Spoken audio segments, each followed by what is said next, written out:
বাংলাদেশে প্রধানমন্ত্রীর ক্ষমতা কমিয়ে আনার প্রস্তাব দিয়েছে সংবিধান সংস্কার কমিটি। শেখ হাসিনার সরকারের পতনের পর সেদেশে সংবিধান সংস্কারের জন্য একটি কমিটি গঠন করে মোহাম্মদ ইউনূসের অন্তর্বর্তী সরকার। বাংলাদেশি সংবাদ মাধ্যম প্রথম আলো অনুসারে ওই কমিটি চাইছে প্রধানমন্ত্রীর হাত থেকে একচ্ছত্র ক্ষমতা কমিয়ে এনে রাষ্ট্রপতির ক্ষমতা বৃদ্ধি করা হোক। সংবিধান সংস্কার কমিটির মত, ক্ষমতায় ভারসাম্য বজায় রাখতে হবে, তবে কিভাবে এই ভারসাম্য আনা হবে তা নিয়ে এখনো পর্যন্ত কোনো সিদ্ধান্ত বা আলোচনা শুরু হয়নি।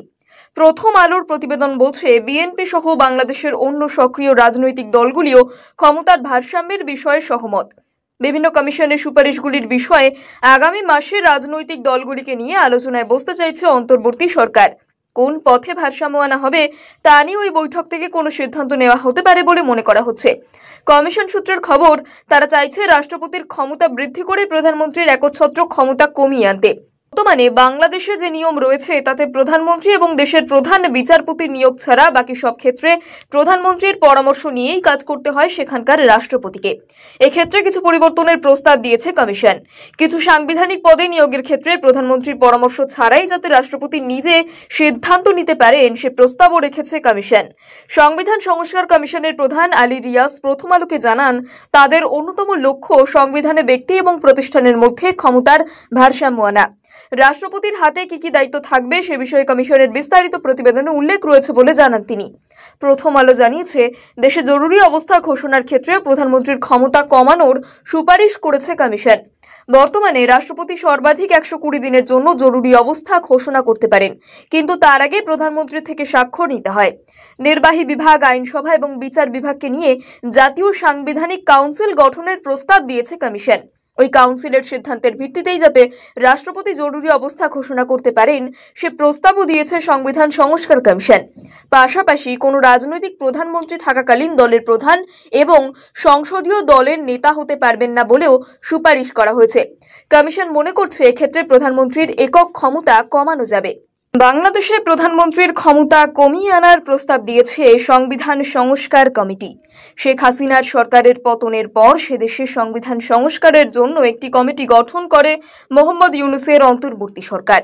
বাংলাদেশি সংবাদ মাধ্যম প্রথম আলো অনুসারে ওই কমিটি চাইছে প্রধানমন্ত্রীর হাত থেকে একচ্ছত্র ক্ষমতা কমিয়ে এনে রাষ্ট্রপতির ক্ষমতা বৃদ্ধি করা হোক।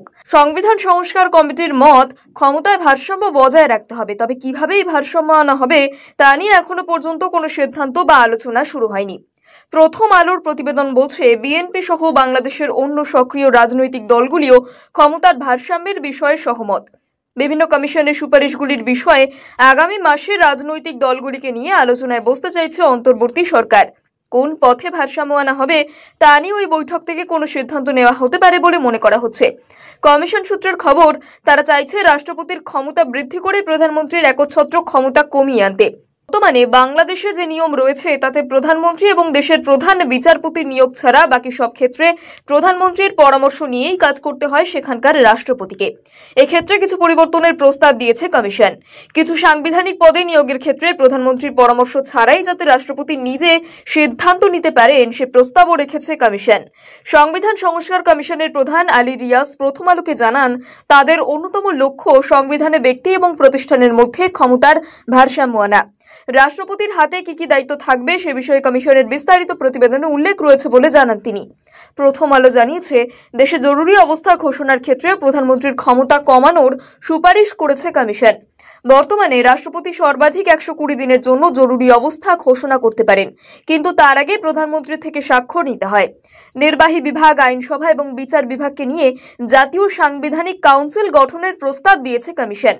ওই কাউন্সিলের সিদ্ধান্তের ভিত্তিতেই যাতে রাষ্ট্রপতি জরুরি অবস্থা ঘোষণা করতে পারেন সে প্রস্তাবও দিয়েছে সংবিধান সংস্কার কমিশন।